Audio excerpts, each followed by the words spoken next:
இப்ப அவருடைய உடல் இல்லத்தை அடைஞ்சிருக்கு. நம்ம அதையும் நம்ம பேச வேண்டியிருக்கு. தொடர்ந்து இணைப்புல இருக்க சார், நம்ம திரும்பியும் பேசுவோம். நேயர்களே, தற்பொழுது பாக்யராஜ் அவர்களுடைய உடலானது அவருடைய இல்லத்திற்கு வந்தடைந்திருக்கிறது.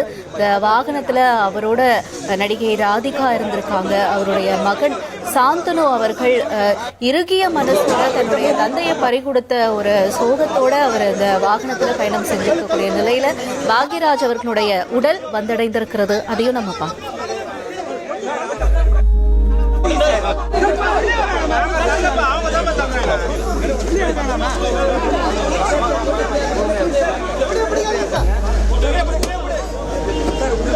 Thank you.